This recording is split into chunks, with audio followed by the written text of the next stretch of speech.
Baik, selamat malam teman-teman Rene Book Club dan semua yang sudah hadir pada malam hari ini. Apa kabar kalian hari ini? Semoga selalu sehat dan bahagia ya. Dan teman-teman, suaraku terdengar jelas?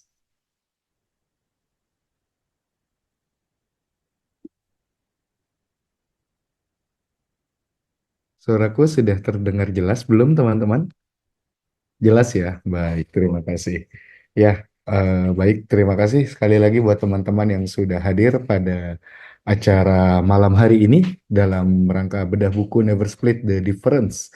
Salah satu buku terbitan Rene Book yang kurang lebih terbit sekitar bulan Oktober lalu dan buku ini sangat menarik karena kenapa? Buku ini tadi seperti yang dijelaskan dalam video ditulis oleh seorang mantan negosiator FBI yang dalam hal ini dia menulis tentang bagaimana seni bernegosiasi dalam segala situasi. Artinya seni negosiasi yang diajarkan dalam buku ini tuh bisa diaplikasikan dalam kehidupan sehari-hari. Dan sebelum aku memulai acaranya, mungkin operator boleh bantu dulu membagikan layar tentang apa-apa saja yang akan kita eh, bicarakan. Baik. Sebelumnya, sebelum kita mulai pada acara hari ini, malam hari ini, saya ingin membagikan dulu, mengenalkan dulu teman-teman tentang Renebook. Jadi Renebook itu adalah sebuah penerbitan yang memiliki visi sebagai The House of Enlightenment and Eternity.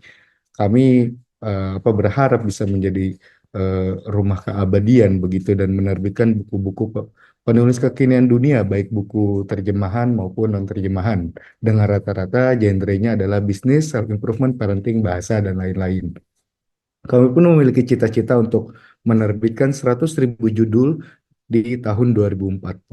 Oleh karena itu, kami menyadari betul visi kami ini perlu didukung oleh banyak orang, perlu melibatkan banyak pihak, dan perlu sesuatu yang besar begitu. Oleh karena itu, kami eh, ingin semua itu bisa membantu kami dalam mewujudkan visi tersebut, baik dari para pembaca, para anggota komunitas Rene Book Club, dan lain-lain.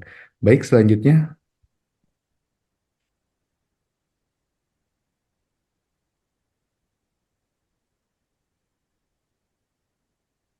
Oke, dan kami juga berterima kasih sekali untuk para media partner yang telah membantu kami dalam menyukseskan acara ini, antara lain kepada Klub Buku Setengah Tujuh, terus Lontara Book Club, FM Media, dan Hayu Kita Baca.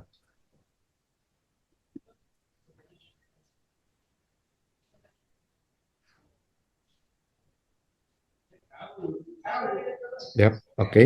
Berikutnya.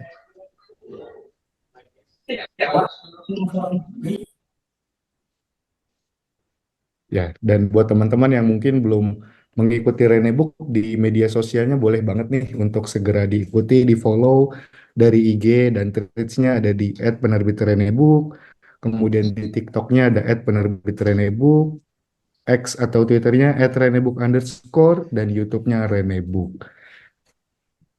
Oke, berikutnya.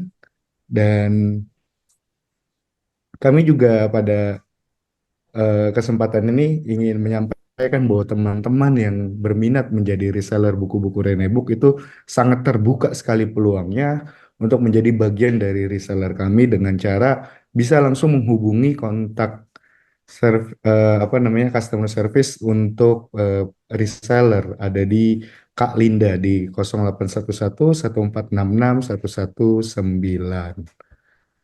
Baik, berikutnya. Dan bagi teman-teman yang menyimak, yang aktif, dan yang beruntung pada acara malam hari ini akan mendapatkan giveaway. Untuk dua peserta yang beruntung, buku Never Split the Difference. Caranya gampang, tinggal follow Instagram @penerbit_renebook, kemudian upload ke Instagram Story tentang kegiatan hari ini. Boleh berupa foto, video, atau rangkuman materi. Dan yang ketiga, jangan lupa tag @penerbit_renebook di story kamu. Yap. Oke, itu saja yang dapat saya sampaikan sebagai pembukaan. Selanjutnya, aku ingin menyapa dulu kepada pemateri kita yang sangat luar biasa, Mas Indra Dwi. Apakah Mas Indra Dwi sudah bergabung?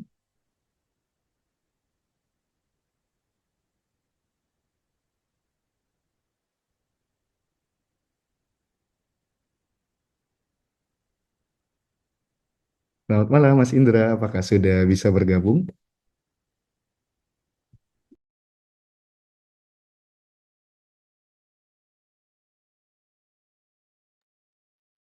Halo, Mas Sakti. Selamat malam. Sorry, Halo, selamat ganggu. malam, Mas Indra. Apa kabar? Baik, baik, baik. Gimana kabarnya Mas Sakti? Alhamdulillah, baik juga. Salam kenal, Mas Indra. Salam kenal, Sakti. Oke, baik teman-teman. Pada malam hari ini, seperti yang sudah kita lihat di poster-poster, kita akan berdiskusi, membincangkan buku Never Split the Difference dengan pemateri kita, Mas Indra Dwi Prasetyo. Dan sekilas aku kenalkan dulu ke teman-teman, Mas Indra Dwi Prasetyo adalah seorang yang aktif di dunia kreatif, kepemudaan, dan aktivisme. Saat ini, dia adalah seorang program director Ocean Strategy Fellowship dan juga seorang penulis. Beliau memiliki latar belakang pendidikan berupa lulusan master pada bidang pendidikan dari Monash University Australia dan setelah itu juga mengambil gelar master keduanya dalam bidang bisnis. Nah, kita lihat dari latar belakang Mas Dwi ini sudah pasti ya teman-teman akan menyajikan, membagikan hal yang menarik dari buku Never Split the Difference ini yang sudah pastinya sudah Mas Dwi baca. Oke, tanpa membuang-buang waktu lagi, semuanya saya serahkan ke Mas Dwi. Silakan, Mas. Mungkin manggilnya Mas Indra kali, Mas Sakti. Oh Oke, ya, maaf apakah Mas, Mas Indra aja ya. apakah suara saya kedengaran, Mas Sakti? Kalau di saya kedengaran, cuman agak kecil. Di teman-teman Oke, bagaimana, Mas? oke, nggak apa-apa. Saya agak setengah teriak aja kalau kayak gitu. Oke, kedengar ya, teman-teman ya. Oke, selamat malam teman-teman Renebook, teman-teman pembaca buku Mas Sakti, dan teman-teman di dimanapun berada. Saya lihat ada dari Makassar, ada dari Cirebon. Um, ini menunjukkan bahwa emang dunia literasi sedang bagus, sedang baik. Teman-teman apa ya antusias untuk kemudian bahas tentang buku. Pertama, saya pengen bilang bahwa di kesempatan malam ini mungkin saya akan share sedikit apa yang saya baca tentang buku Never Split the Difference. Sebenarnya saya udah baca buku ini udah cukup lama, versi bahasa Inggrisnya, Mas Sakti. Dan saya senang sekali ketika Rena Book mengeluarkan buku ini, dan ini menjadi salah satu apa ya buku terbaik soal negosiasi. Nah, malam ini saya kayaknya akan sedikit sharing tentang isi bukunya. Nah, jadi saya disclaimer dulu, saya tentang isi bukunya. Jadi saya nggak ahli, saya nggak jago, saya bukan pakar negosiasi. Kalaulah emang kemudian menggunakan tekniknya, karena semata-mata emang saya menyukai tekniknya gitu. Jadi mungkin 10 menit saya gunakan untuk sharing, dan kemudian setelah itu mungkin kita bisa bedah bukunya, apa yang bagus, apa yang tidak bagus, dan apa yang sulit kita praktekkan di Indonesia, atau mana yang relevan untuk kita praktekkan di Indonesia. Rekan-rekan semuanya, I'm gonna share it to you. Saya buat PPT sederhana saja, karena jangan sampai PPT saya lebih bagus daripada isi bukunya. Jadi kita akan bahas bareng-bareng tentang buku Never Split the Difference. Satu hal yang saya suka dari the book adalah, saya nggak tahu mungkin ini masalah technicalities ya, tapi mereka masih mereka tidak mencoba untuk mengganti uh, judul buku. Karena itu saya kebayang kalau diganti jadi bahasa Indonesia ini susah sekali. Never Split the Difference itu kalau diartikan jadi apa ya? Mungkin teman-teman bisa ada yang tahu mungkin Never Split the Difference. Jadi kayak jangan pernah susah secara literal ya. Ada mungkin teman-teman ada yang jago linguistik ngerti kan susah sekali. Jadi emang Never Split the Difference secara judul emang susah diterjemahkan dengan baik ya, atau berterima lah di Indonesia, dan saya senang sekali Nebo mengeluarkan ini. Oke, mungkin kita perkenalkan sedikit ya. Ini mungkin sedikit tentang saya yang relevan saya ambil dari sini. Pertama, saya sebagai director di Blue Ocean Strategy Fellowship. Jadi kalau teman-teman senang dengan bisnis, pasti tahu ada sebuah teori dalam bisnis namanya Red Ocean dan Blue Ocean. Kayaknya Rene Book harus mengeluarkan buku Blue Ocean, ada di kantor tuh ada berapa ya? 5 atau 6 kalau nggak salah versi. Bukunya pertama kali ditulis di INSEAD Prancis oleh Profesor Kim dan René Morbourn. Kalau di Indonesia kayaknya udah diterjemahkan oleh Gramedia, Blue Ocean Strategy. Tapi ada beberapa buku-buku lain kayak Beyond Disruption yang bisa diterjemahkan. Tapi intinya adalah saya mengurusi um, apa ya strategi inovasi untuk beberapa kepala daerah di Indonesia. Jadi dengan menggunakan pendekatan Blue Ocean, kita membantu atau kita mencoba apa ya bersinergi dengan kepala daerah di Indonesia untuk menciptakan inovasi-inovasi yang baru dalam public policy. Mungkin yang lain juga mungkin relevan. Misalkan saya pernah bekerja sebagai tim strategi dan komunikasi Mas Menteri, Mas Dito, kemudian pernah menjadi tenaga ahli bagi Bapak Prof. Pratikno, sekarang beliau Menko PMK ya. Beliau dulu Menteri Sekretaris Negara, kemudian menjadi Director Pijar Foundation, sebuah foundation yang sekarang lagi cepat sekali growing-nya, dan pernah menjadi co-chair bagi G20 for Youth. Jadi kalau teman-teman tahu G20 atau G20 adalah forum negosiasi bagi negara-negara ekonomi terbesar dunia, dan Indonesia adalah salah satu tuan rumahnya pada waktu itu tahun 2022, dan saya menjadi co-chair maksudnya ketua untuk youth-nya. Jadi saya bekerja sama dengan anak muda dari seluruh negara G20 untuk bernegosiasi, membuat sebuah apa ya policy draft gitu ya, policy brief untuk kita kasihkan ke Bapak Jokowi dan kemudian ke presiden atau ya presiden G20 berikutnya. Setelahnya kan kalau nggak salah India, kalau nggak salah juga sekarang Brazil, baru baru pulang Pak Prabowo dari Brazil. So itu mungkin sedikit pengalaman saya tentang yang berhubungan dengan negosiasi dan diplomasi ya.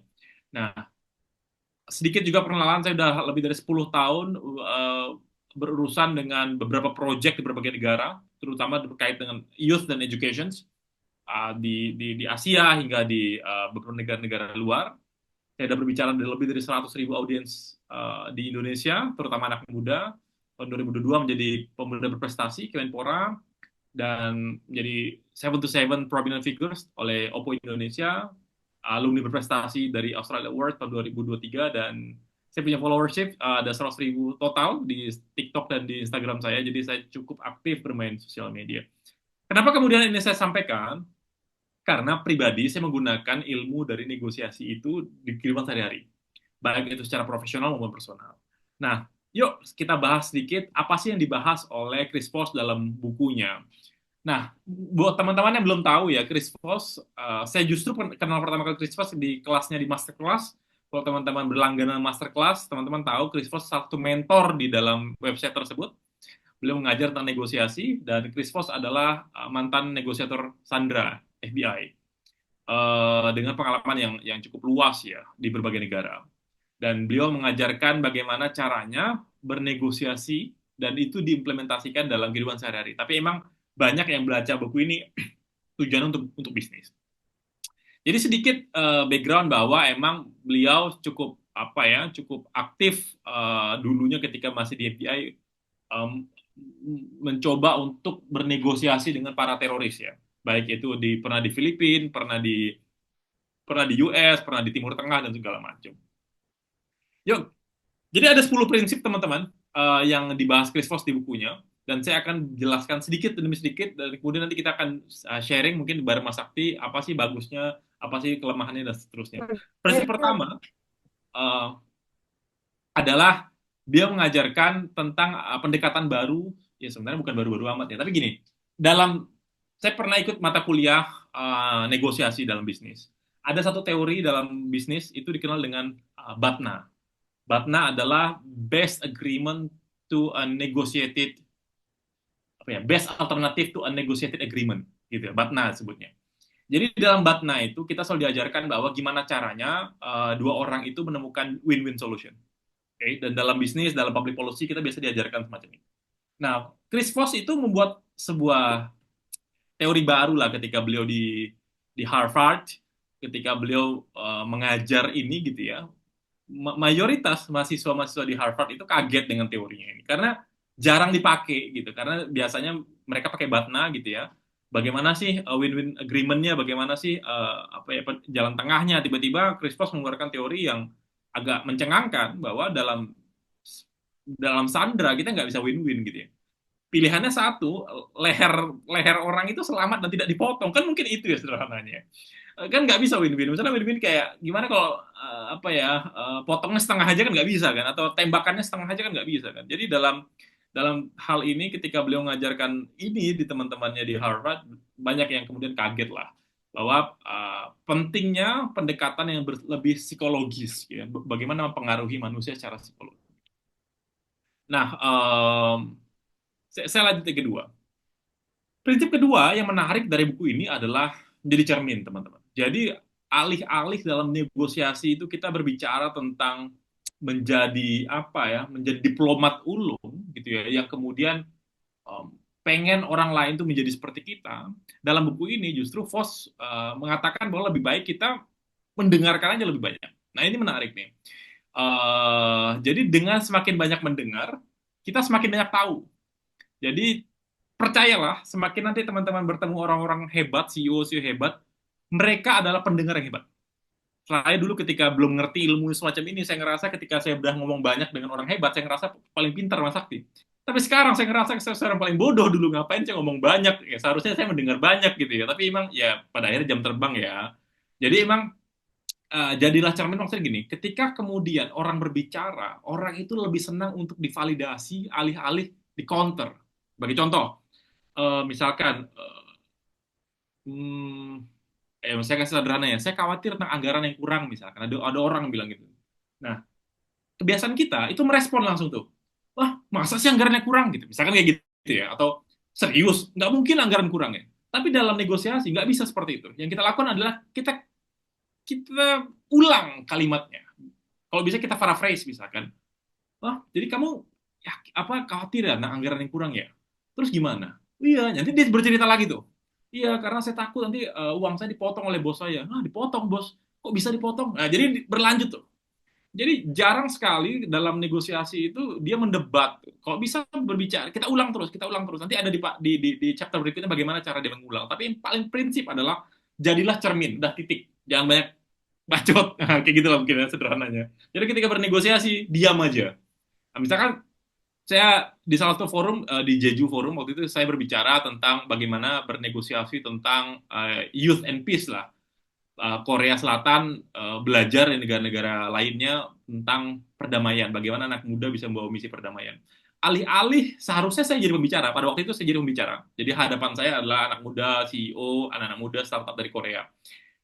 Tapi yang saya lakukan adalah saya lebih baik mendengar para uh, pejabat di sana atau para CEO di sana. Karena menurut saya tentu saya udah presentasi ya, saya presentasi tentang apa sih yang Indonesia lakukan dalam menjaga apa ya perdamaian ya, peace and tolerance. Tapi yang lebih penting adalah ketika saya pengen menyampaikan, saya harus lebih banyak belajar.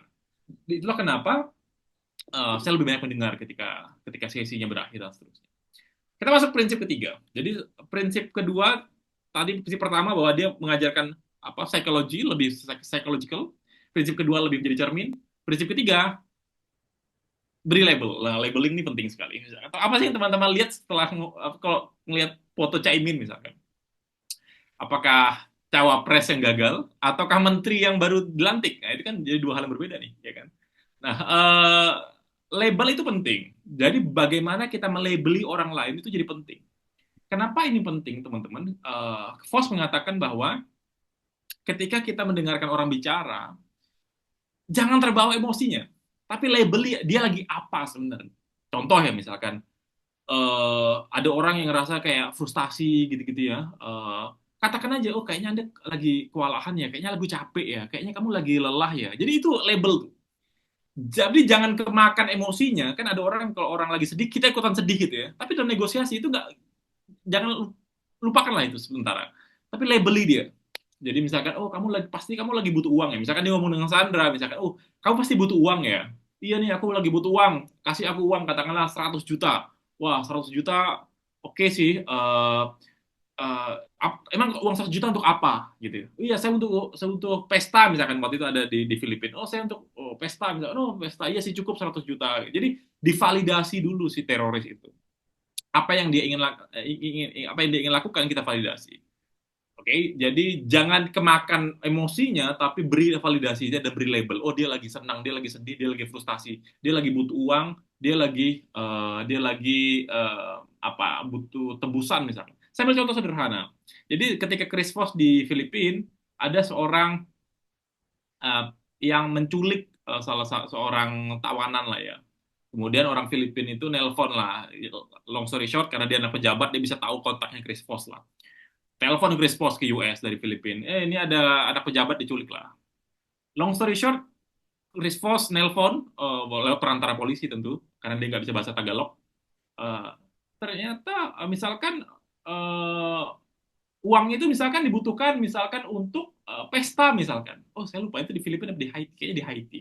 Jadi uangnya itu hanya untuk pesta. Dan dia mintanya itu kalau nggak 150 ribu US dollar, kan banyak banget ya. Jadi Chris Voss mikir gitu loh. Orang ini tuh anak-anak nakal yang butuh untuk pesta doang. Kayaknya 150 ribu tuh kebanyakan deh. Kayaknya kalau kita tawar-tawar 5 ribu kayaknya bisa deh. Nah, hal itu terjadi karena dia nge-label dulu deh. Jadi si anak ini butuh uang untuk apa? Nah, penting tuh. Karena ketika kita negosiasi, kita harus tahu dulu ini orang ini mau apa nih? Apa kepentingannya? Nah, ternyata orang itu si penjahat itu cuma untuk pesta malam mingguan. Ya ngapain 150 ribu US dollar kebanyakan? Kasih aja 20 juta juga beres tuh. Bisa untuk pesta-pesta, mabuk-mabuk misalkan bagi bagi mereka yang apa sih teroris. Jadi penting untuk memberikan label. Nah, prinsip keempat yang diajarkan oleh Voss adalah biasanya negosiasi itu kita pengen banget mendengar kata iya. Tapi bagi Voss, kok bisa kuasai kata tidak? Nah, ini sulit sekali. Saya jujur sulit sekali mempelajari ini. Tapi belakangan saya mulai tahu ketika salah satu negosiasi kantor kami tahun lalu itu tidak berjalan secara mestinya. Jadi, Mas Sakti, bagi orang Indonesia, iya itu bisa berarti dua, Mas Sakti. Bisa iya, bisa tidak. Ya, jadi kalau misalkan kita ngobrol dengan seseorang klien, nah, dia bilang, oh iya ya, oh iya ya, bisa jadi iya, bisa jadi kayak, what the fuck are you doing, man, gitu. Enough, enough, gitu gitu lah. Jadi kayak cukup cukup, saya udah nggak mau. Tapi kebetulan karena beberapa partner saya mungkin orang luar negeri, mereka nggak ngerti makna terselubung dari iya tadi gitu ya. Jadi bagi kita yang kita anggap iya itu iya gitu ya. Ternyata iyanya itu enggak gitu. Nah, itu kan jadi berbahaya. Dan bagi FOS, daripada kemudian kita fokus ke mencari iya, bagaimana kalau kita kuasai tidaknya mereka. Karena ketika kita tahu dia bilang tidak, kita tahu ada kontrol mana yang kita bisa bisa bisa benchmarking misalkan. Contoh, Mas Sakti misalkan, Mas Sakti saya tawari misalkan gaji, contoh ya, udah Mas Sakti gajinya 3 juta aja deh. Terus Mas Sakti bilang, enggak ah. Nah, saya tahu, berarti Mas Sakti nggak mau 3 juta. Tapi kalau Mas Sakti bilang, nanti saya pikir dulu deh Pak, itu kan jadi dilema tuh bagi orang Indonesia tuh. Nanti saya pikir, antara mau apa enggak nih. Nah, jadi bagi Vos lebih baik menguasai kalimat tidak. Jadi ketika ketika kita bernegosiasi, kemudian lawan kita bicara tidak, setidaknya ada benchmarking di situ. Jadi kalau ditawar 5 ribu, misalkan dia 5 ribu US dollar dia nggak mau, berarti dia maunya sekitar-sekitar naik dikit deh, cuma naikin. Tapi ada benchmarking di situ. Jadi penting untuk menguasai kata tidak. Saya lanjut ke prinsip kelima. Ada prinsip yang Voss gunakan ketika beliau membebaskan, bukan membebaskan sebenarnya, lebih ke apa ya, membebaskan tawanan di Filipina. Hampir 3, 4, 5 bulan Voss itu berkomunikasi dengan teroris, dan Voss itu berusaha untuk mendengar kata that's right dari si teroris tersebut. That's right. Karena apa? Karena kalau kita sedang negosiasi dan tawanan itu kekeh bilang no no no no, no segala macam, dan no, no terus-terusan, ya lama-lama kan capek juga ya, terus kayak buntu terus. Vos mikir gimana caranya si tawanan ini atau si teroris ini menggunakan kata that's right. Bagi contoh, misalkan di Filipina kan Chris Voss bilang, ya intinya kenapa sih kamu gini-gini, ya karena pemerintah nggak adil segala macam. Oh ya, kenapa pemerintah nggak adil ya menurutmu? Iya, karena pemerintah itu apa namanya, pro barat, padahal kita kan dulu udah udah penjajah gitu ya. Tapi ternyata pemerintah sekarang pro barat, tidak peduli kami. Waktu itu ekstremis, kalau nggak salah ekstremis Islam ya, di salah satu di negara Filipina. Jadi kita harus jihad dan segala macam. Oh iya, divalidasi terus, divalidasi terus, sampai akhirnya dia bermain dengan kata-kata sampai berbulan-bulan. Akhirnya si teror itu bilang yes, you are right. Jadi dia pengen bilang bahwa kalau kamu menculik orang, menggerek leher orang, itu nggak akan bisa ngubah sistem negara ini menjadi sistem khilafah gitu loh. Dia pengen bilang gitu sih mungkin. Iya sih ya. Ketika dia bilang iya sih, itu udah sebuah capaian yang baik bagi si Chris Voss. Jadi ketika orang itu bilang iya sih, benar juga sih, iya sih kamu benar. Nah, itu udah sebuah capaian. Jadi penting sekali kata Chris Voss adalah buat gimana orang itu mengucapkan kata betul juga ya. Nah, gitu tuh. Intinya kayak gitu lah kok di Indonesia, betul juga ya gitu. Nah, seninya di situ. Jadi dalam negosiasi ketika misalkan dia nawar harga 5 juta, tawaran kita 10 juta, buat gimana caranya dia sampai menggunakan kata iya sih betul juga ya, ternyata 10 juta tuh worth it juga untuk hal yang semahal dengan eksklusif ini gitu. Nah, sampai kayak gitulah ya, teman-teman bisa pelajari di bukunya. Di prinsip keenam ada yang namanya apa, reality bending atau membengkokkan realita. Saya ambil contoh sederhana, saya langsung contohnya aja. Bagi sebagian orang 10 juta itu mahal. Tapi kalau kita bisa menggunakan kalimat dengan hanya 10 juta, Anda akan dapat akses ke manfaat yang eksklusif ini loh, gitu. Itu realitanya jadi belok tuh. Realitanya jadi belok tuh. Dari awalnya 10 juta kemahalan, tapi kayak, ih benefitnya banyak juga ya. Dan cuma 10 juta loh. Nah kayak gitu tuh, itu seninya tuh. Karena kenapa Voss menggunakan prinsip ini? Karena bagi Voss, orang itu nggak akan pernah rasional. Orang itu selalu pakai emosinya. Orang itu selalu pakai hatinya. Nah, sebagai contoh sederhana, em, bagi orang mungkin uang 1 juta atau uang 2 juta itu kecil atau ya besar itu relatif ya, besar atau kecil ya. Tapi kalau pembandingnya 100 juta, 1 juta jadi kecil. Tapi kalau nggak ada 100 jutanya, 1 juta jadi besar kan. Misalkan Mas Sakti, saya kasih uang 1 juta, mau nggak? Mau banget gitu ya. Tapi saya bilang, tapi temannya Mas Sakti, saya kasih 50 juta. Mas Sakti jadi marah. Loh, kok aku 1 juta, dia 50 juta? Nah, jadi sama-sama sejuta, tapi realitanya dibengkokkan oleh Vos. Kurang lebih semacam itu. Jadi dia bermain dengan kata bahwa misalnya sebagai contoh sederhana, ketika ada Sandra, dia minta katakanlah saya lupa angka pastinya, katakanlah 100 juta gitu ya, saya lupa angka pastinya. Tapi Vos bermain dengan angka kayak 30 juta juga banyak kok gitu loh intinya. Dengan 30 juta kamu bisa kok dapat apa yang kamu mau. Kamu kan maunya pesta kan ya. 30 juta cukup lah. Kurang lebih semacam itulah.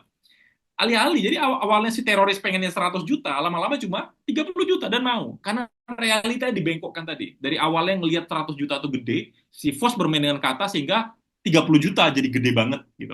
Realita dibengkokkan. Prinsip ketujuh, ini penting banget ilusi kontrol. Saya pengen apa ya? Jadi dalam negosiasi itu kan pengennya tuh kita yang ngontrol situasi gitu ya. Kita yang memegang alurnya diskusi. Tapi bagi Vos, bisa nggak kita dalam negosiasi itu membuat seolah-olah mereka yang menang atau mereka ambil kontrol. Misalnya contoh ya, alih-alih kita bilang bahwa kayaknya kita harus gini deh gitu. Tapi kita berbilang bahwa menurutmu apa ya cara yang tepat? Nah, kayak gitu-gitu loh. Menurut kamu, menurut Bapak, menurut Ibu, cara terbaik kayak gimana ya, Pak? Menurut Bapak, apa yang lebih efektif dan seterusnya. Cara ini berhasil sekali saya gunakan di Indonesia. Saya bekerja dengan banyak pejabat. Ya, teman-teman tahu pejabat mentalnya seperti apa? Senangnya ya, ya di apa ya, dihormati gitu ya. Nggak peduli kalian lulusan apa, nggak peduli gelar kalian apa, ketika kalian berhadapan dengan pejabat, kalian nggak bisa ngerasa kalian lebih pintar atau kita lebih pintar. Tapi mereka yang harus lebih pintar dari kita. Makanya apapun yang kita kasih, balikan ke mereka. Menurut Bapak gimana? Tapi sebenarnya itu udah kita kontrol. Jadi kontrol mainnya itu udah di kita. Teman kita membuat seolah-olah dia yang mengeluarkan suara. Padahal endingnya udah kita kunci. Mungkin itu. Mungkin kalau di startup beberapa teman-teman saya pakai OKR gitu ya. Key result akhir udah dikunci, tapi kemudian mereka buat town hall seolah-olah apa namanya para pekerja mengeluarkan objektif-objektifnya. Padahal itu end resultnya udah dikunci bos-bosnya misalnya. Itu ilusi kontrol. Oke. Okay? Prinsip ke-8 eksekusi garansi. Jadi intinya adalah pasca kemudian deal, jangan lupa untuk mengunci eksekusinya seperti apa. Misalkan kalau kita deal nih, ya udah project. Nah, Vos mengajarkan untuk bagaimana kesepakatan itu ada rencana tidak lanjut. 9, nggak ada salahnya untuk menawar dengan keras atau asertif. Jadi ada kalanya kita bermain lembut, tapi ada kalanya untuk kemudian lebih tegas untuk menunjukkan elegansi dan kesungguhan kita. Jadi emang antara apa ya, antara kekuatan dengan kelembutan emang saling apa ya terhubung. Dan ya ini seninya negosiasi. Ada kalanya kita menurut, tapi ada kalanya kemudian kita agak agak keras untuk bernegosiasi. Dan terakhir Black Swan, yes. Nah, Black Swan buat teman-teman yang yang udah tahu, jadi Black Swan itu kan sebuah sebuah terminologi dulu tuh orang sebelum uh, um, menjajah Australia, orang tuh taunya angsa itu berwarna putih. Tapi ketika British datang ke Australia, mereka kaget karena di Australia ada angsa berwarna hitam. Dan itu biasa. Maka istilah Black Swan itu muncul. Jadi Black Swan itu sebuah anomali lah, sebuah hal yang tidak diketahui gitu lah ya. Nah, prinsip 10 si Voss mengajarkan bahwa bisa nggak dalam negosiasi itu kita korek sekorek-koreknya informasi dari musuh atau dari lawan sehingga dia mengeluarkan sendiri Black Swan-nya. Nah, ini penting sekali karena seringkali ketika kita negosiasi orang tuh suka berbohong. Misalkan, misalkan Mas Sakti bilang masuk, oh, ke bosnya, Pak, saya mau resign karena saya pengen apa work life balance atau apalah, padahal misalkan gaji kecilan misalkan. Tapi kalau bos yang baik dia digalinya tuh, kenapa kamu resign Sakti? Oh iya Pak, karena saya pengen ngejar passion. Emang passion apa yang kamu kejar? Digali terus sampai akhirnya bilang ya ya saya butuh uang untuk ini, nah Pak. Akhirnya ketahuan bahwa Mas Sakti butuh uang. Nah, itu namanya black swan. Jadi dalam negosiasi Voss juga mengajarkan bagaimana kita memberikan umpanan atau leverage agar orang itu kepancing untuk mengeluarkan black swan-nya. Saya pikir itu teman-teman, intinya ada 10 prinsip yang Voss tulis di bukunya, dan menurut saya ini menarik sekali dan ini cukup membedakan buku ini dengan buku-buku yang lain. Misalkan Mahazab Kremlin, ya ada di Mahazab Kremlin. Itu buku juga sama negosiasi, cuman lebih ke power relation. Tapi kalau buku Never Split the Difference, Post lebih banyak menggunakan pendekatan ke manipulasi psikologi. Saya pikir itu Mas Sakti. Baik, terima kasih Mas Indra atas pemaparan yang sudah diberikan. Sangat seru banget ya tadi, teman-teman juga. Aku sendiri menyaksikan sambil terus-terusan senyum karena kenapa? Karena Mas Indra baru saja mengulas buku Never Split ini secara keseluruhan dan tepat dengan cara yang mudah, begitu mudah dipahami. Artinya buku Never Split ini memang eh, sebagai buku negosiasi itu juga bisa menjadi buku yang mudah dipahami dan dilakukan begitu. Nah, oke, tadi kan Mas Indra bilang setelah pemaparan mau ada diskusi nih Mas Indra nih, mau ada sedikit diskusi. Nah, kira-kira diskusinya mau kayak gimana nih Mas? Biar aku ajak teman-teman ikut berdiskusi pada malam hari ini. Eh, saya manut, tapi kayaknya kita lebih ini aja kali ya Mas Sakti. Lebih pertama studi kasus mungkin ya.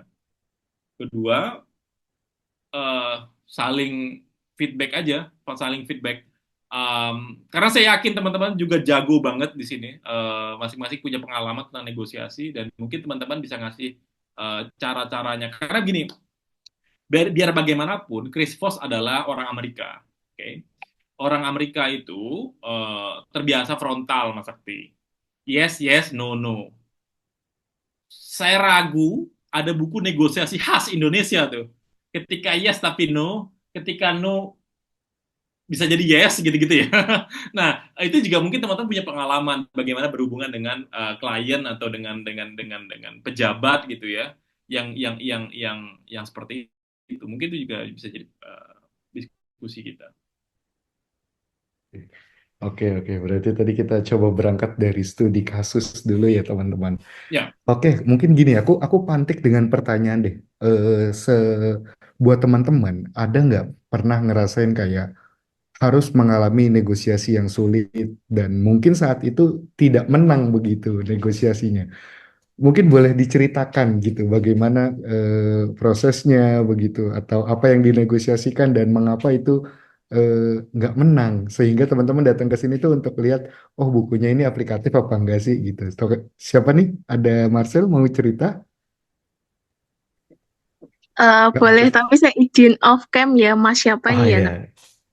ya, oke, Bentar. ada Mas Sakti sama Mas Indra di sini. Silakan Kak Marcel. Oke, Mas Sakti sama Mas Indra ya. eh Sebenarnya sama kenal Mas Sakti. Alhamdulillah dapat info, kok info ya? Dapat apa namanya? acara webinar ini tuh dari IG-nya Mas Indra di IG Story. Dan flashback mungkin Mas Indra saya Mas yang pernah ikut acara apa itu di Tembalang Mas Indra lupa namanya. Yang pernah ketemu sama Mas Indra waktu bedah buku. Oh ya bedah bukunya Mas Indra. Nah kebetulan Mas Indra buat di IG Story, ada webinar menarik nih tentang negosiasi gitu. Nah, karena sebelumnya karena saya kan pekerjaannya sebagai sales dan marketing gitu ya di sebuah agensi, agensi fokusnya di branding sih kayak gitu. Nah, sering banget ngalamin case-case kayak gini gitu, terutama di negosiasi sama klien B2B sama B2C. Nah, kok tantangannya apa namanya? Kendalanya itu tadi banyak apa namanya? Yang di prinsip 6 sih tadi ngena banget. Aku lupa prinsipnya apa. Nah, mungkin kalau yang satu gini, satu kendalanya aku belum menemukan buku yang spesifik negosiasi dan itu bisa applicable di Indonesia kayak gitu. Terus yang kedua tadi mungkin prinsip-prinsip yang udah di-share sama Mas Indra itu mungkin ini ya resensi ya atau rangkuman dari beberapa sumber buku yang udah dibaca sama beliau kayak gitu. Mungkin nanti bisa di-share Mas bukunya apa aja kayak gitu. Karena aku belum dapat nih. Kemarin aku beli buku ya tentang psikologi of selling. Kirain itu tentang gimana kita bisa mempengaruhi atau mempelajari psikologi si customer itu sendiri gitu. Tapi ternyata aku baca di awal-awal kok tentang motivasi ya isinya ya kayak gitu. Walaupun itu terjemahan sih gitu. Nah, kalau yang sering kendala di realitas sendiri, di satu sisi kita mau nurutin si customer nih, biar bisa deal atau closing, kayak gitu, dengan pertimbangan budget dan sebagainya. Tapi itu nggak profit atau nggak apa ya, nggak sesuai sama value kita, kayak gitu. Itu kan sebenarnya menghilangkan satu kesempatan gitu. Tapi balik lagi, kalau misalnya si customer atau si klien itu nggak sesuai sama kita, ya udah berarti itu bukan market kita gitu. Nah, namun negosiasi bagi saya tuh penting banget ya, apalagi di posisi sales dan marketing kayak gitu. Baik itu di klien B2B sama di B2C. Cuman kalau saya selama berapa ya udah ya mau 5 tahun ini kayak gitu ya, lebih condong sukanya di klien B2B sih daripada B2C karena B2C itu lebih detail banget, lebih complicated permintaannya. Kalau B2C masih bisa lah kita dinego-nego dikit, masih bisa lah kita apa namanya kayak win to win gitu solutionnya nggak hanya menang di satu sisi aja. Tapi kalau B2C itu menurut saya lebih sulit ya, mesti lebih apa ya susah untuk diolah kayak gitu. Ini apa namanya keinginannya gitu. Nah itu tadi sih mungkin bisa di-share dari Mas Indra terkait buku-bukunya apa aja kayak gitu. Tadi poin-poinnya menarik banget sih beberapa prinsip tadi kayak gitu. Itu dari saya cukup Mas Sakti. Thank you sebelumnya. Baik, terima kasih Kak Marcel sudah memantik diskusi pada malam hari ini. Terlihat menarik ya Mas Indra dari apa yang tadi disampaikan sama Kak Marcel tentang gimana ya biar ngeyakinin klien gitu kan bahwa ini tuh emang emang segitulah harganya, tapi kadang memang terkendala dengan budget dan sebagainya dari si klien tersebut. Nah, eh, Iya, betul. mungkin kalau dari tadi poin-poin tadi kira-kira ini pendekatan Hmm. yang mana ya Mas Indra yang paling cocok kalau misalnya lagi ada kondisi seperti itu, Mas? Well, that's a very tough question. Saya tuh tadi bilang ke Mas, I'm not an expert of this. Saya nggak jago, saya nggak ahli, tapi izinkan saya jawab ya dengan apa yang saya tahu. Um, jadi dalam bukunya, um, mungkin satu chapter yang relevan itu adalah ketika kita active listening. Jadi FOS itu selalu mengajarkan kita untuk menggunakan perspektif orang lain dalam melihat. Um, saya tahu ini klise, tapi kebanyakan kita kan selalu pengen kita didengarkan atau orang lain mengafirmasi apa yang kita inginkan. Kan kurang lebih kayak semacam itu ya. Tapi Vos selalu beranggapan bahwa dalam negosiasi kita yang harus jadi mereka. Gitu. Kita yang harus jadi mereka. Nah, ada satu buku tulisan Pak Hermawan Kertarjasa, kalau teman-teman pasti tahu buku-buku marketing beliau. marketing 3.0, 4.0, 5.0 itu bisa jadi patokan. Jadi si Voss di buku ini itu tuh ngajarin bahwa negosiasi itu nggak pernah logika, gitu ya. Pasti pakai emosi, gitu ya. Nah, orang itu senang ketika emosinya itu tervalidasi atau emosinya itu didengarkan. Saya ambil contoh sederhana. Kenapa ada orang yang kemudian rela beli beli iPhone misalkan yang belasan juta gitu ya. Eh, Padahal sama-sama pakai handphone gitu ya. Ya, lagi-lagi orang mau divalidasi bahwa satu dia mungkin high end, kedua dia mungkin pengen divalidasi kaya, dia pengen validasi gaul dan segala macam, bahkan sekarang bisnis penyewaan iPhone juga laku karena orang butuh validasi. Lagi-lagi saya bilang bisa jadi buku Chris Voss ini kena di situnya, Mbak. Jadi ketika membaca, ketika membahas tentang Hmm. apa menjadi orang lain tadi itu Mm-mm. bagus sekali. Itu bagus sekali. Jadi misalkan ya Mbak, harganya saya nggak tahu kok kasus Mbak, tapi Iya, katakanlah betul. harganya 1 juta, terus ditawar orang itu misalkan 500.000 atau Lima tujuh belas ribu. ratus ribu misalkan. Nah, Vos mengajarkan cari tahu dulu kenapa orang itu mau 700.000 gitu loh. Nah, cari tahu dulu kenapa 700.000. Jangan-jangan ada opsi kedua yang menarik apa? Salah satu yang Vos ajarkan adalah hadiah. Ini untuk orang marketing bagus sekali. Jadi pernah Vos itu ngenego harga Sandra dari harga, saya lupa harganya, katakanlah 100 juta karena pakai dolar saya nggak tahu pasti, menjadi katakanlah cuma 20 juta plus tape recorder. Tape recorder seriusan. Karena dia tahu ini si penculik-penculik nih orang gabut-gabut aja gitu. Kayaknya kalau dia dikasih handphone, mungkin lah bukan. Waktu itu zaman itu tape recorder tuh ngetren. Jadi daripada 100 juta, si Fos nawar. Gini aja deh, 20 juta plus tape recorder. Mau nggak kamu lepasin? Dan mau gitu loh. Jadi bagi marketer biasanya ngasih hadiah mendadak itu juga penting. Jadi misalkan kalau lah dinawar misalkan, saya nggak tahu ya konteksnya, katakanlah harga 1 juta ditawarnya 600.000 gitu misalkan. Nah, gift misalkan, udah Pak, misalkan berapa, tapi Bapak saya kasih voucher deh misalkan. Voucher ini, voucher itu misalkan. Nah, itu juga bisa relevan. Artinya orang itu pengen dipahami dulu kenapa dia mau harga semacam itu. Kemudian setelah kita tahu, kita tikung tuh dia dengan hadiah mendadak misalkan. Itu salah satu tekniknya, hadiah mendadak itu salah satu tekniknya. Jadi orang itu karena lagi senang, tiba-tiba dikasih, wih, dapat hadiah nih gitu. Dapat bonus nih, boleh deh gitu. Nah, itu juga bisa jadi opsi. Ada banyak, Mbak. Saya pikir Never Split the Difference bisa jadi buku bagus. Selebihnya mungkin buku dari Pak Hermawan Kertajasa, Marketing 4.0, 3.0, 5.0, itu bisa jadi eh, acuan.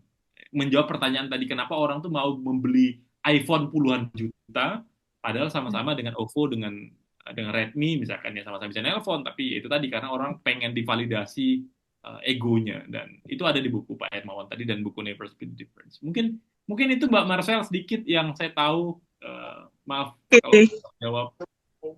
Thank you Mas Indra. Berarti bisa dibilang gini ya Mas, apa namanya? Kalau aku dari sisi penjual gitu ya, berarti harus memposisikan diri sebagai customer kayak gitu. Betul, betul, Oh, betul. tapi terus yang kedua berarti pakai emotional value, nggak pakai rasional gitu ya, biar lebih apa namanya orang tuh lebih kayak greget gitu, lebih pakai emosional ya daripada rasionalnya kayak gitu. Bukan hanya misalnya oh produk kita mahal karena benefit atau fiturnya ini, tapi ada eh, value lain loh yang bisa kamu dapatkan dengan harga segitu kayak gitu ya. Ya, ya, ya, ya, betul, betul. Nah ini kalau case-nya aku gini sih Mas, kan di tempatku tuh ada workshop gitu ya, ada kelas workshop 2 hari kayak gitu. Nah harga normalnya itu di 7,5-an gitu. Nah banyak tuh yang sebenarnya banyak banget yang tertarik gitu, tapi kayak nawarnya tuh gak rasional gitu ya, minta 3,5 juta, 5 juta. Nah itu padahal kalau dari si kami tuh gak masuk kayak gitu. Nah itu yang kadang apa ya, di satu sisi kita kasihan karena dia belum bisa ikut ya tergabung, tapi di satu sisi harganya nggak masuk di kita kayak itu yang kadang apa ya, jadi kayak Oke, nggak bisa memenuhi gitu loh, nggak bisa memenuhi kebutuhannya mereka kayak gitu ya. Dan balik lagi berarti kalau bisa dibilang sih pakai eh, apa ya, layanan lain yang sekiranya sesuai sama budgetnya mereka kayak gitu mungkin ya. Betul, betul, betul. Bisa jadi seperti itu. Bisa jadi seperti itu. Atau pakai teknik lain, neighbor split difference. Kayaknya ada deh, saya ngasih tekniknya. Ada nggak ya tadi ya? Anchoring atau jangkar tuh. Saking banyaknya padatnya, saya jadi kewalahan untuk membuat PPT jadi sangat ringkas. Tapi ada satu teknik namanya anchoring atau jangkar ya. Jadi gini, uh, contohnya seperti gini. Uh, ada harga misalkan 10 juta.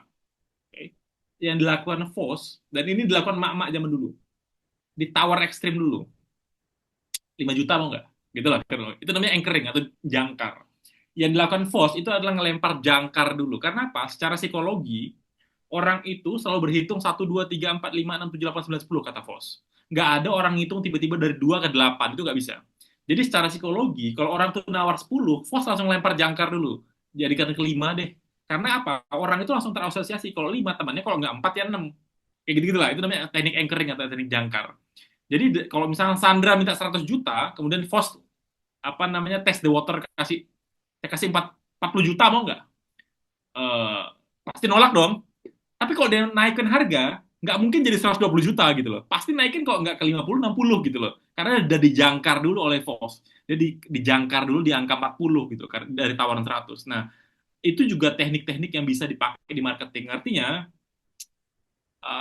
orang itu saya nggak tahu aplikasinya seperti apa di bisnisnya Mbak karena pasti relatif. Tapi gini, biasanya dalam bisnis itu orang itu udah ngejangkar dulu. Jadi misalnya harga palsunya itu X, harga realnya itu Y gitu ya.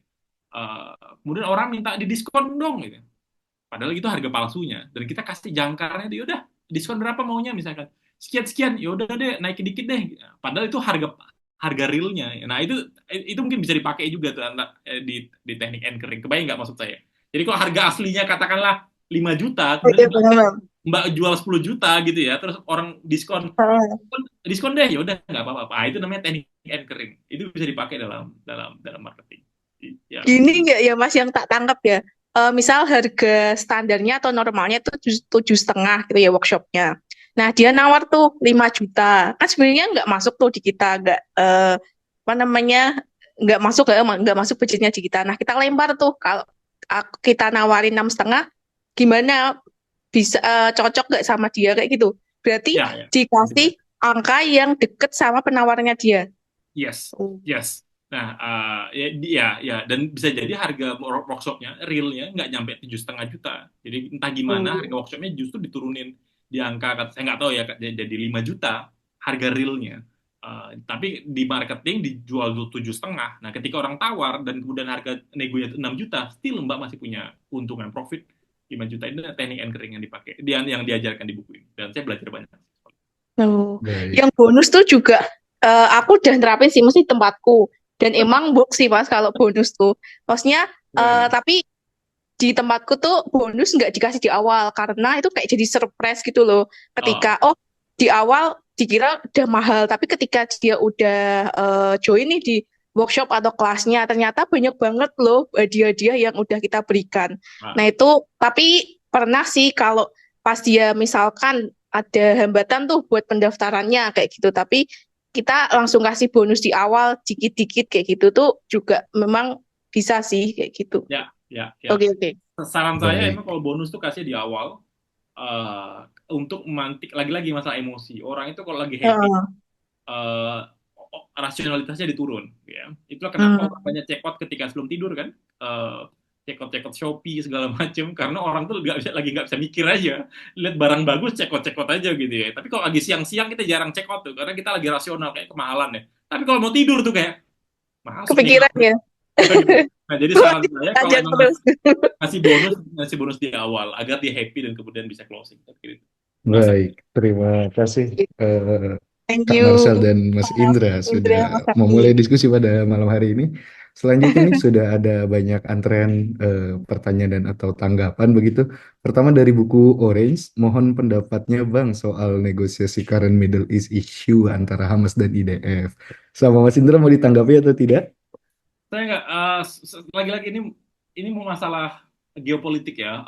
Jadi kayaknya kurang relevan dengan buku ini. Oke. Tapi ada satu teori di buku ini yang mungkin bisa ngejawab sedikit ya. Saya nggak, ini lagi-lagi ini geopolitik, ini urusannya HI, beda dengan apa namanya, negosiasi personal semacam ini kan negosiasi. Tapi satu teknik yang diajarkan Voss adalah buying time. Jadi buying time itu adalah sebuah negosiasi untuk membeli waktu orang. Gini, ketika orang itu terdesak, orang itu akan menuruti apa yang kita mau. Contoh, saya nawarkan 10 juta. Eh, Sorry, Mas Sakti nawarkan saya barang harga 10 juta. Saya bilang, kemahalan Mas Sakti, 6 juta aja lah. Nggak bisa Mas Indra, hanya 10 juta. Nah, saya buying time. Saya bilang ke Mas Sakti, kasih saya waktu 2 hari, saya akan pertimbangkan untuk membeli misalkan. Nah, dalam 2 hari itu ke pressure Mas Sakti. Ini kalau nggak jadi saya kehilangan uang 6 juta gitu, kayak gitu gitulah sederhananya. Tapi kalau jadi apa namanya, ya bagus, kalau nggak jadi kehilangan uang. Ya, saya nge-buying time. Nah, ketika di buying time itu saya sebenarnya nyari opsi lain tuh. Ada nggak opsi lain untuk kemudian bernegosiasi dengan Mas Sakti? Kalau ada, kemudian saya bilang Mas Sakti, saya nemukan barang lain tuh 5 juta nih gitu. Lepas nggak punya Mas Sakti, saya masih mau loh harga 6 juta ini. Padahal di toko lain harga 5 juta loh, dan saya masih baik loh sama Mas Sakti. Misalnya kayak gitu. Itu buying time. Jadi mungkin salah satu teknik yang dipakai oleh kedua belah pihak ya. Lagi-lagi saya bukan ahli HI, ada buying time. Eh, Bagi Hamas, hari per hari, mungkin bagi orang awam seperti kita ngelihat itu penindasan gitu. Tapi bagi Hamas, hampir hampir setahun lebih dan Hamas tidak hancur-hancur, itu sebuah kemenangan gitu. Karena mereka nggak bisa ngancurin Hamas gitu loh bertahun-tahun, itu buying time. Itu lagi-lagi kalau bisa ya hancurin gitu loh ya kan. Kalau bisa ya yang dihancur Hamasnya, bukan orang sipilnya sebenarnya. Jadi bagi kacamata geopolitik bisa jadi, saya nggak tahu ya, bisa jadi Hamas yang menang karena pertarungannya kan sebenarnya antara IDF dengan Hamas, bukan IDF dengan rakyat Palestina gitu. Dan terbukti kalau teman-teman lihat di Al Jazeera belakangannya ya kan, Hamas dengan gagap gembitanya membebaskan para tahanan. Berarti nggak musnah-musnah amat gitu Hamasnya. Jadi buying time ini dipakai oleh Hamas gitu, bahwa mereka ngulur-ngulur waktu untuk mendapatkan apa yang mereka inginkan. Karena dia tahu IDF pengennya cepat gitu ya. Musnah cepat. Tapi Hamas tahu susah kalau dia musnahkan cepat. Jadi di buying time. Tapi tetap ada harganya, banyak nyawa yang hilang. Tapi mungkin lagi-lagi saya nggak ahli dalam bidang ini, tapi kayaknya strategi itu yang mereka gunakan. Mungkin. Iya, baik.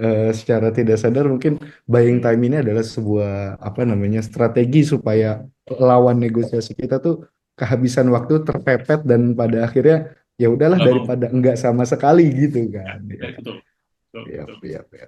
Oke, selanjutnya ada Kak Aris Rahman Yusuf yang bercerita dia pernah dapat proyekan, awalnya sok menolak, kemudian akhirnya yes ketika klien minta mengedit naskahnya. Kata kliennya harga awalnya tuh rada kemahalan, tapi saya bilang ini udah murah, akhirnya yes juga dan orangnya akhirnya repeat order. Mantap, itu sebuah negosiasi sederhana yang biasanya kita alami dalam Ya, kehidupan sehari-hari. ya, ya. Mama itu Oke. jago kan negosiasi seperti ini tuh ya. Kalau belajar dari mama itu jago sekali. Ya. Oke, lanjut. Kemudian ada pertanyaan juga nih dari Kak Fikri. Izin bertanya, tadi bilang soal ilusi kontrol. Kalau buzzer-buzzer yang ada di Indo, apakah dalam ilusi kontrol? Mohon penjelasannya. Eh, aku belum paham sama pertanyaan ini, Mas Indra. Tapi apakah Mas Indra bisa menangkap? Kontrol. Oh, maksudnya echo chambering mungkin Mas Sakti. Ya, jadi gini, mungkin Mas Fikri bilang bahwa eh,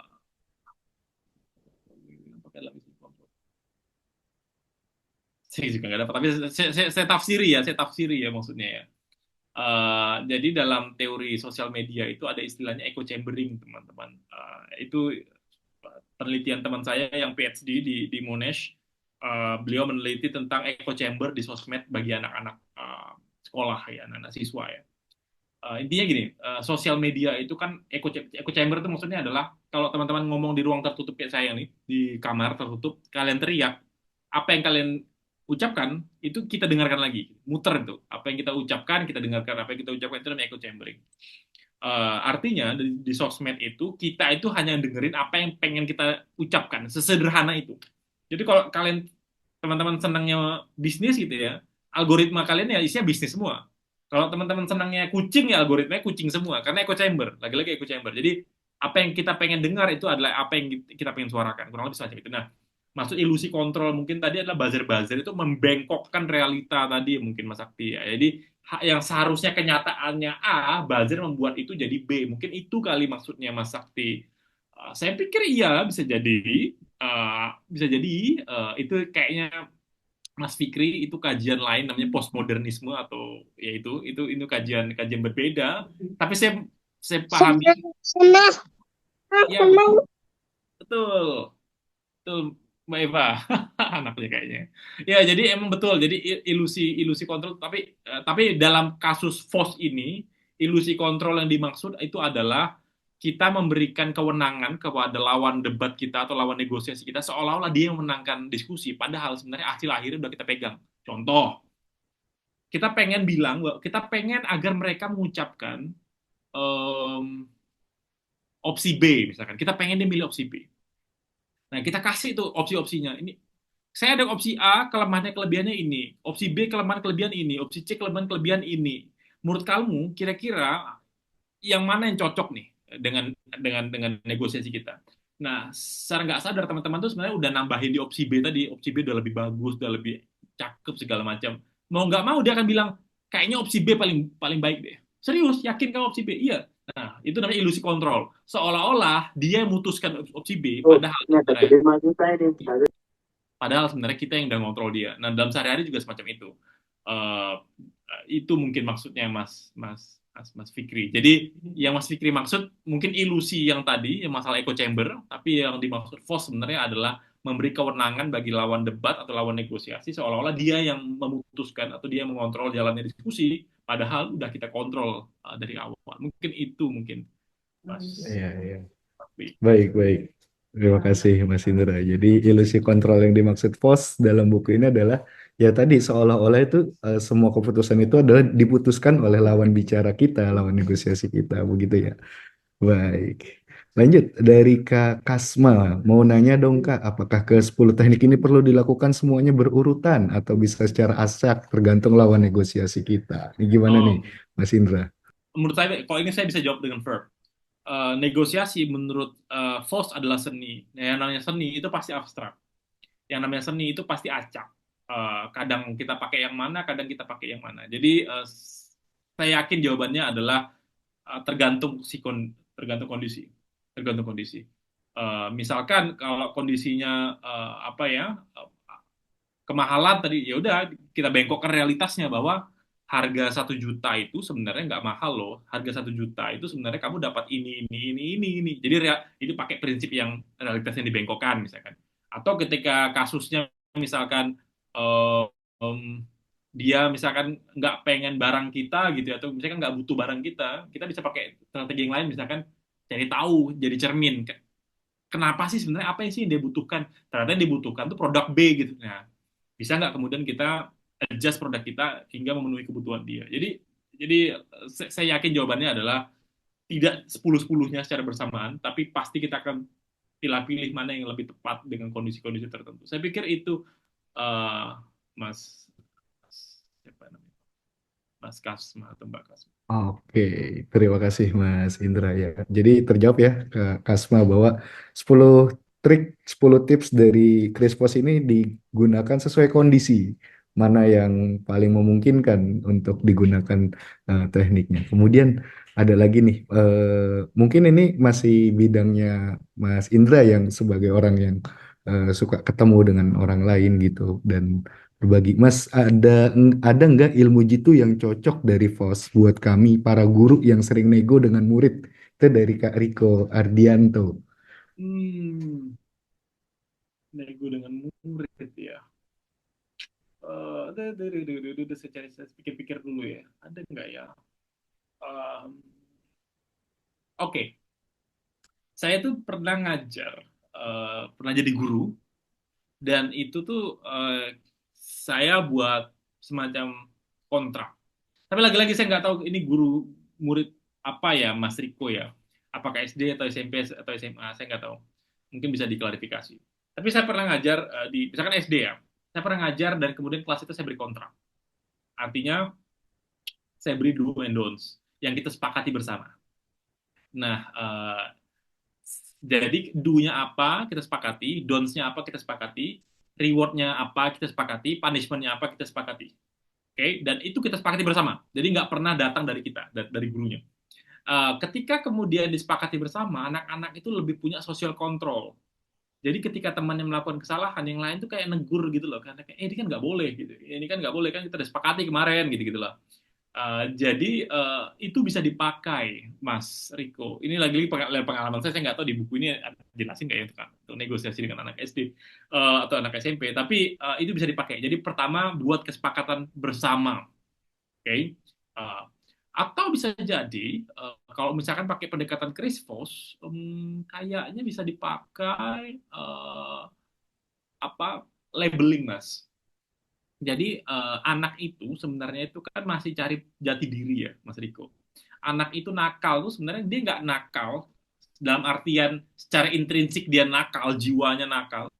Tapi dia kadang caper, kadang dia pengen naksir cewek, kemudian sok cool aja ngerokok, gitu-gitu loh, something like that loh. Nah, guru BK itu biasanya paham betul teknik-teknik untuk mencari tahu apa yang membuat dia seperti itu. Nah, saran saya jadi cermin dan kemudian beri label dia. Misalkan, kamu kenapa sih gini? Oh iya bu, karena dia gini-gini. Oh iya dia gitu ya. Ya, menurutmu gimana ya? Kalau misalkan, misalkan gini, saya ambil contoh sederhana. Oh, kamu kenapa sih ngerokok di sekolah?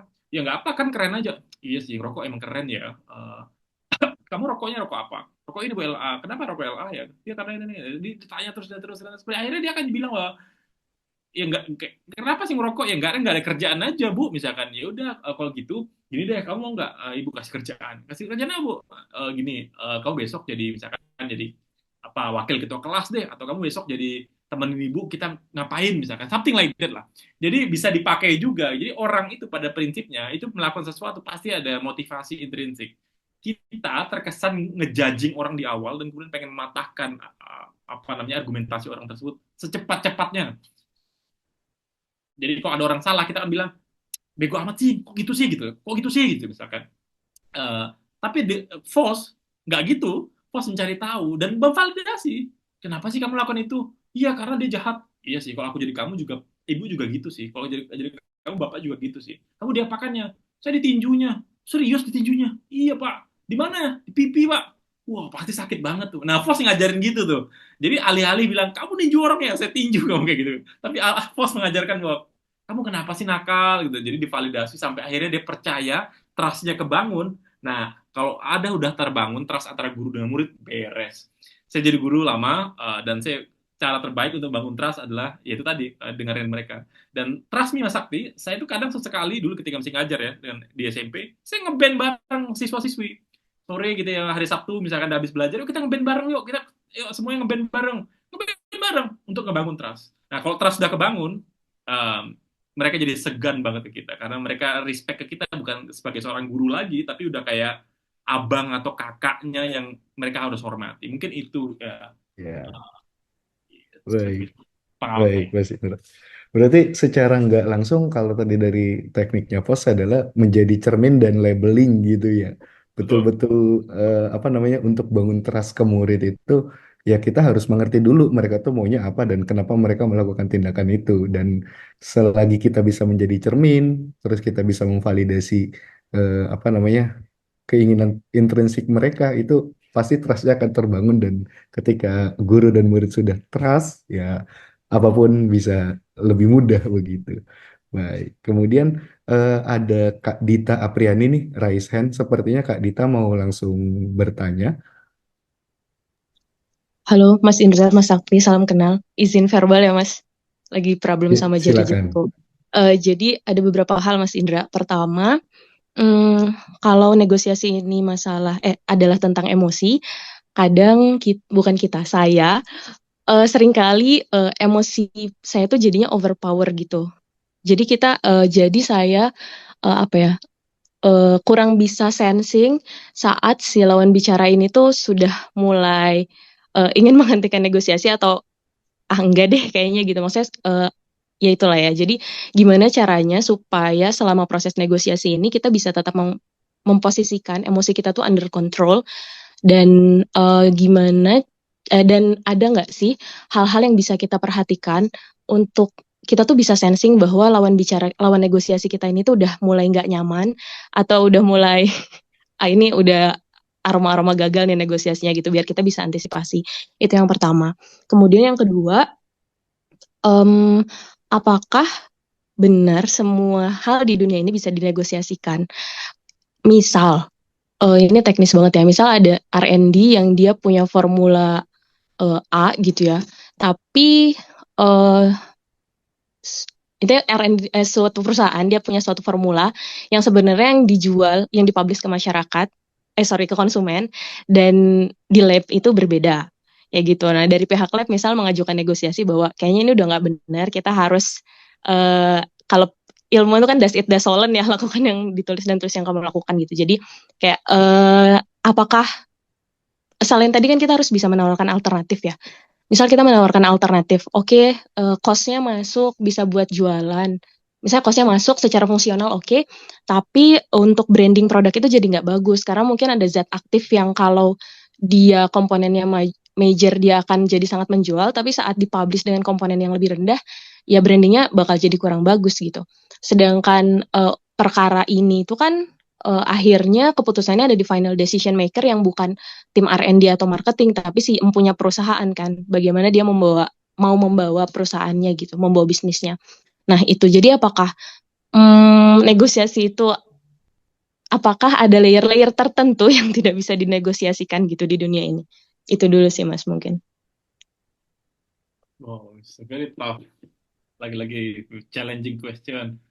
Um, Pertanyaan pertama ya, saya quote apa yang dilakukan Voss saja. Jadi misalkan pernah ada bukan penculikan, perampokan di sebuah bank di Amerika. Eh, Penculik masuk ke dalam, menyandra para pegawai bank, dan kemudian minta uang lah. Voss ditugaskan untuk bernegosiasi di depan pintu, walaupun memang di kanan kiri atas bawah tuh sniper udah ready semua, tapi namanya sniper kan nggak ketahuan. Voss memastikan bahwa dia hanya seorang diri. Hampir 4 sampai 6 jam Voss bernegosiasi itu di depan pintu. Kadang ganti-gantian karena dia harus minum gitu ke toilet kencing dengan temannya. Tapi dia memastikan dia di depan pintu.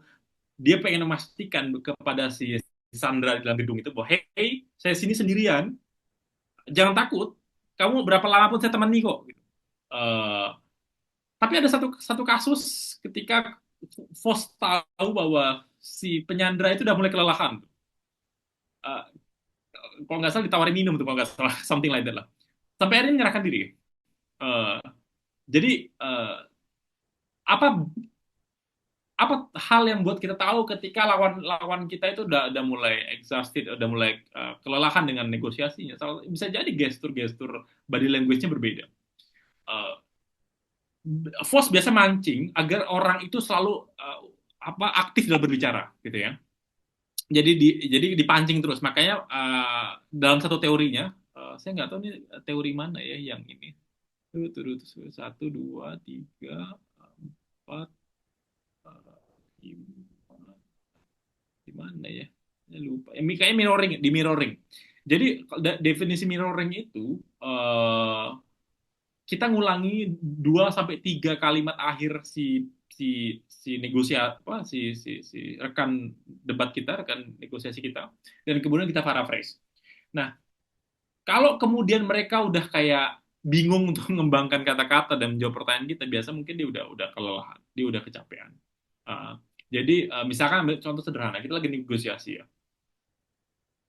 Orang itu kalau lagi semangat itu kan nampak dari pupil matanya yang kemudian membesar dan kemudian dia lagi semangat gitu. Tapi kalau orang udah lelah dan ngerasa kayak enough is enough nih, kan ketahuan dari body language dan segala macam. Jadi makanya Voss sangat peka banget dengan body language. Jadi mungkin itu bisa jadi satu patokan. Kedua, lewat bahasa verbal tadi. Jadi kalau orang itu udah menggunakan bahasa-bahasa yang kalau di Indonesia mungkin apa ya? Saya nggak tahu ya. Kalau dalam negosiasi orang kayak aku udah janji nih, misalnya saya nggak tahu ya, kasus orang Indonesia kan kayak gitu ya. Aku ada urusan lagi nih, something like that. Itu menunjukkan bahwa orang itu kayak, enough nih, aku udah ada kerjaan lain, saya nggak tertarik dengan Anda dan segala macam. Jadi ada beberapa hal yang Vos ajarkan. Satu, dipancing terus dengan mirroring. Orang itu kalau tertarik dengan negosiasi pasti dia akan terus kejar kita tuh. Dipancing terus, dipancing terus, dipancing terus. Tapi kalau orang itu udah capek, dia pasti mengeluarkan gestur-gestur tertentu gitu ya. Dalam kasus bank tadi sampai 6 jam Vos nunggu depan itu, dia memastikan bahwa orang itu kehausan dan pengen minum, pengen kencing. Ya orang normal, ya kan dia pasti akhirnya dia nyerah juga gitu. Jadi Vos alih-alih untuk kemudian bebaskan Sandra sekarang, tapi Vos kayak ya mau berapa lama gue tungguin gitu kata Vos. You pasti kehausan kok, you pasti mau makan kok, you pasti mau kencing, mau gitu gitu. Jadi dia berempati dengan si penyandra itu, makanya dia tungguin depan pintu dengan oleh Vos. Jadi secara gestur pasti ketahuan orang kalau udah nyerah. Secara verbal itu juga pasti ketahuan kalau orang itu udah nyerah gitu. Itu mungkin sedikit yang saya tahu, Mbak Dita. Lagi-lagi jam terbang diperlukan. Semakin jago jam terbang, semakin jago kita tahu mana orang yang tertarik, mana orang yang nggak tertarik dengan kita. Lagi-lagi teori gampang diucapkan, tapi prakteknya pasti butuh jam terbang. Kedua, apakah suatu hal itu pasti bisa dinegosiasikan? Saya nggak punya jawabannya, Mbak Dita. Jujur saya nggak tahu apakah bisa apa tidak. Sepengetahuan saya, semua hal itu ada ruang untuk negosiasi. Perihal negosiasinya gagal atau tidak, itu perihal hal yang berbeda. Saya ambil contoh sederhana yang paling ekstrim aja misalkan. Setiap tahun, para ilmuwan di dunia, para saintis, para aktivis itu berkumpul di sebuah negara ngebahas tentang iklim global gitu ya. Kita sebutnya COP ya. COP. Misalkan COP 2 tahun lalu saya hadir ketika di Mesir, sekarang kalau nggak salah di Azerbaijan COP-nya dan segala macam. Kita sepakat bahwa bumi harus dijaga lewat suhu yang kita batasi kenaikannya gitu ya. Itu disebut dengan Paris Agreement gitu ya, kesepakatan Paris. Kita teman-teman bisa search kesepakatan Paris. Tiba-tiba Donald Trump minggu lalu menyatakan bahwa Amerika keluar dari Paris Agreement gitu loh. Apa nggak puyeng tuh para saintis, para public policy di Amerika tuh, kayak kita udah berjuang untuk menyelamatkan bumi lewat Paris Agreement gitu ya, disepakati oleh semua negara. Tiba-tiba Amerika bilang Amerika keluar dari Paris Agreement, selesai itu. Tiba-tiba per hari ini Trump mengeluarkan decision untuk memberhentikan bantuan obat-obat HIV dan malaria ke negara-negara miskin. Itu puyeng tuh, WHO puyeng, karena orang-orang penderita HIV itu obatnya seumur hidup, Mbak. Ya kan, seumur hidup nggak boleh berhenti itu. Negara-negara miskin yang negara Afrika itu HIV. Dan tiba-tiba Trump mengeluarkan kebijakan bahwa kayak Amerika berhenti bantu HIV, bodo amat gitu. Terus gimana negosiasi? Saya juga nggak tahu tuh. Saya juga nggak tahu gimana cara bernegosiasi dengan Presiden Trump. Saya yakin profesor di Amerika banyak dan pintar-pintar. Saya yakin public policy aktivisnya jago gitu. Tapi ketika Trump mengeluarkan bill-nya, mengeluarkan ordernya untuk Amerika keluar Paris Agreement, Amerika mementingkan pengiriman obat, enough is enough menurut Trump ya. Saya juga nggak tahu. Jadi saya nggak tahu apakah kemudian semua hal itu bisa dinegosiasikan, tapi pasti ada ruang terbuka untuk negosiasi. Tapi pilihannya selalu itu tadi, either kita menang, either kita kalah. Uh, ya, jadi kalau bagi Trump mungkin personally dia menang karena dia jadi presiden dan dia ngeluar kebijakan untuk misalkan dia menghemat keuangan dengan mementingkan obat-obatan misalkan. Tapi bagi aktivis lingkungan, aktivis human rights, mereka kalah. Karena perjuangan mereka untuk menjaga bumi, menjaga orang yang penyakit HIV, malaria, segala macam kalah diberhentikan oleh kebijakan Trump. Jadi lagi-lagi saya nggak tahu apakah ada hal yang tidak bisa negosiasikan, tapi baru-baru aja semingguan ini saya ngelihat bahwa negosiasi kita semua, negosiasi para aktivis-aktivis itu kalah di meja kerja Trump lewat kebijakan yang dikeluarkannya dan ditandatangani. Jadi saya nggak tahu jawabannya apa, Mbak Dita, tapi pasti selalu ada ruang untuk berbicara. Saya pikir itu jawabannya. Ya, Baik, makasih. baik. Itu sih catatan pentingnya. Yang penting selalu ada ruang untuk Selalu ada bernegosiasi. ruang untuk negosiasi, betul. Entah itu patah leher atau Exactly.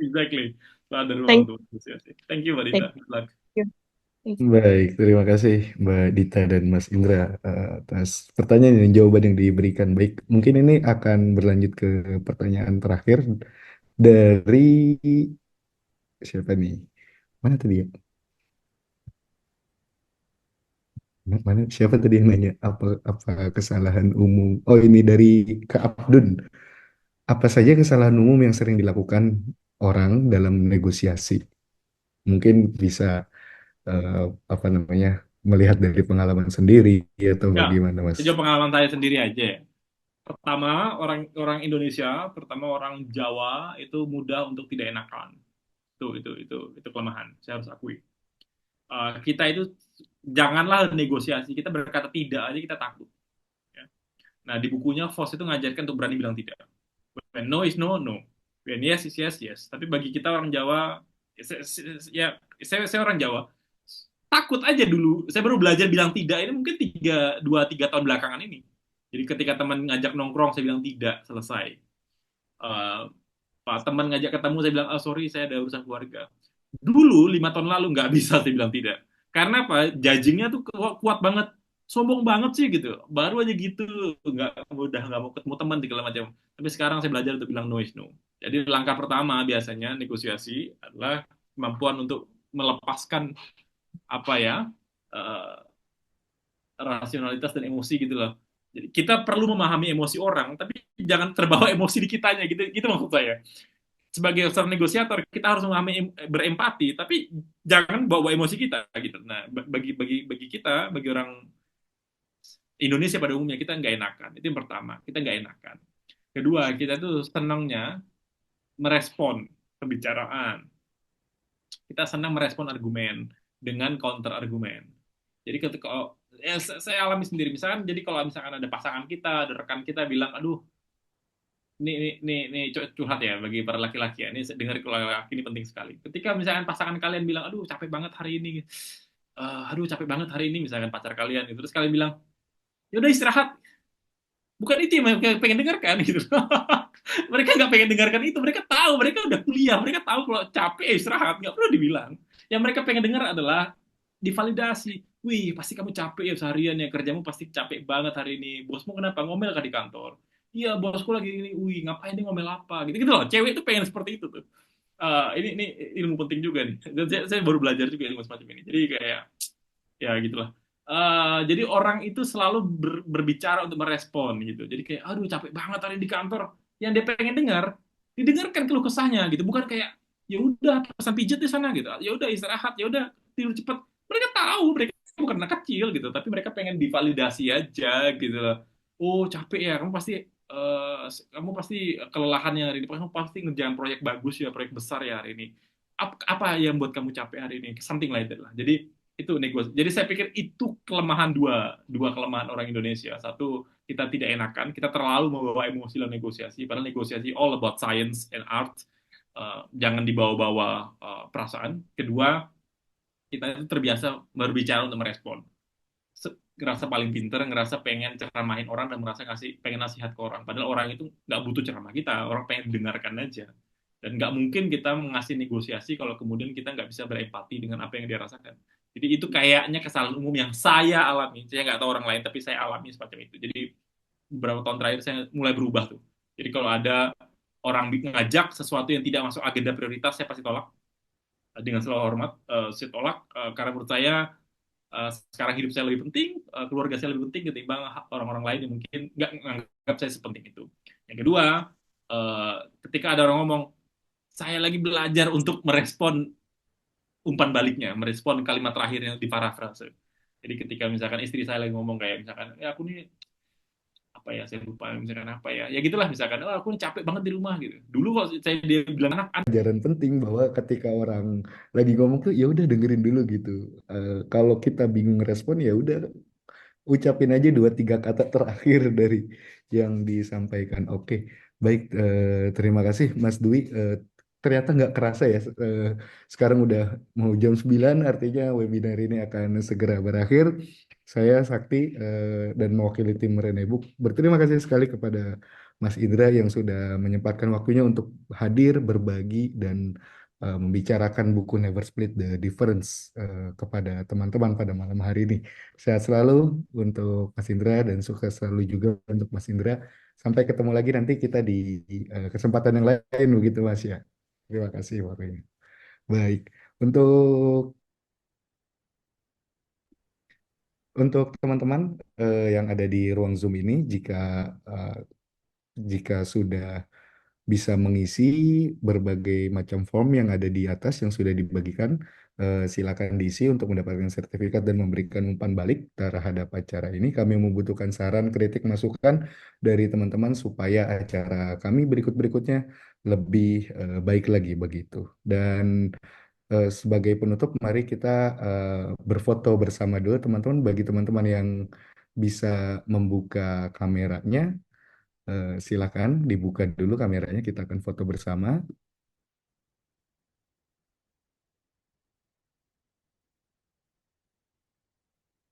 Baik.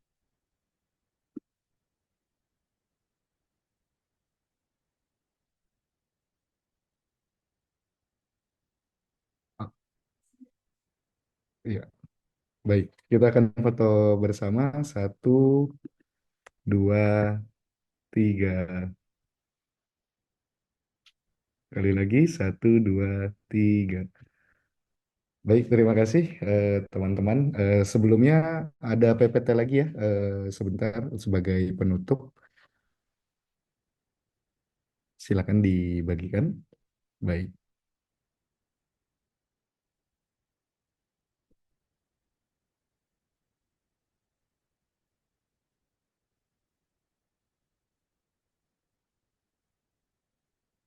Ya, untuk acara malam hari ini akan ada dua buku giveaway untuk dua peserta yang beruntung. Silakan ikuti rules giveaway-nya berupa mengikuti Instagram @penerbit_renebook, upload ke Instagram story tentang kegiatan hari ini, baik berupa foto, video, atau rangkuman materi, dan jangan lupa tag penerbit Renebook di story kamu. Baik, selanjutnya, nah untuk meningkatkan performa kami serta kualitas acara-acara kami, silakan isi form di bawah ini. Dan untuk mendapatkan sertifikat juga silakan untuk mengisi form yang ada di layar ini. Dan sudah dibagikan juga melalui chat, bisa dilihat sama teman-teman. Baik. Nah, kemudian kami juga ingin menginformasikan buku baru yang akan terbit, yang sudah terbit dari penerbit Book. Yang pertama ada Million Dollar Weekend. Ini adalah buku bisnis, bagaimana kita bisa memulai sebuah bisnis dari ide-ide kecil, tetapi dibutuhkan oleh orang lain. Dan kemudian ada Win Every Argument.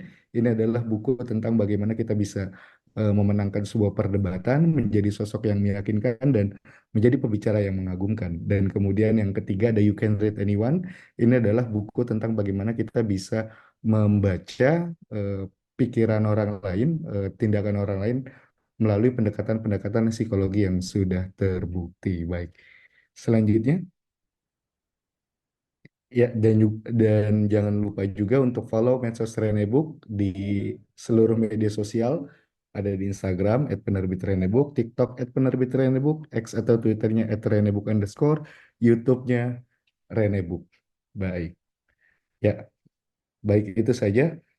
Dengan berarti acara kita pada hari ini sudah selesai. Terima kasih sekali lagi saya ucapkan kepada teman-teman, dan Mas Indra sehat dan sukses selalu. Sampai ketemu lagi di pertemuan dan di kesempatan berikutnya. Mohon maaf jika ada kekurangan. Saya pamit undur diri. Wassalamualaikum warahmatullahi wabarakatuh. Selamat malam teman-teman.